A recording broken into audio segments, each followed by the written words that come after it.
बुलाना। तो उसको रोजाना एक काम मिलता है ना, तो लालच पूरी बला नहीं, लालच क्या है बची।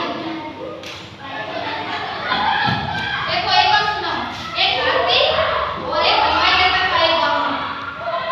कौन? इधर आ, हाथी और एक हलवाई। इधर आ। हलवाई किसको बोलते हैं? जो खाना बनाते हैं उनको बोलते हैं ना, जलेबी मिठाई ऐसे बनाते हैं उनको बोलते हैं ना। तो उसके मतलब एक दुकान थी हलवाई की।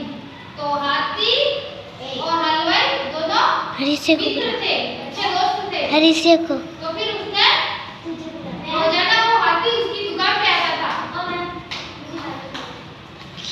तो फिर रोजाना आता था तो वो हलवाई है ना हाथी को क्या देता था? रोजाना एक जलेबी देता था। तो फिर उसकी लालच में मतलब वो हाथी रोज उसकी दुकान पे आता था।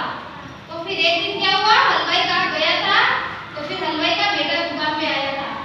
तो फिर हाथी आया था, उसको रोज जलेबी मिलती इसलिए आया था ना। तो फिर वो आया था तो उसने सूंड आगे की जलेबी खाने के लिए, क्योंकि रोज तो हलवाई देता था कि एक दिन उसका बेटा आ गया। तो फिर उसने सूंड आगे की। तो फिर हलवाई के बेटे ने क्या किया था पता है? सूंड में उसने गरम गरम तेल डाल दिया था। उसको जलेबी नहीं दी थी, उसकी सूंड में तेल डाल दिया। तो फिर हाथी की सूंड जल गई थी। हरीशियो जल गई तो फिर उसने पास में जाके एक तालाब में सूंड को ठंडा किया।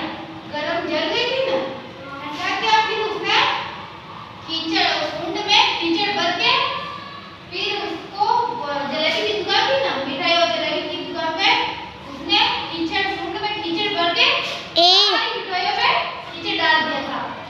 तो फिर हरीशियो हलवाई को गुस्सा आया।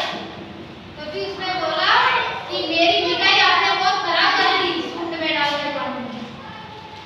तो फिर उसने ये बोला था कि ऐसा मतलब उसने गरम गरम तेल डाला था ना हलवाई के बेटे ने। तो फिर उसने बदला लिया था कि मेरी इसने सूंड जलाई थी, तो मैं भी इसकी मिठाई को सारी खराब कर दूंगा। तो उसने फिर गंदा पानी सारी मिठाई में डाला तो उसका नुकसान एक करने का, तो एक जलेबी दे एक करने का तो इधर आ।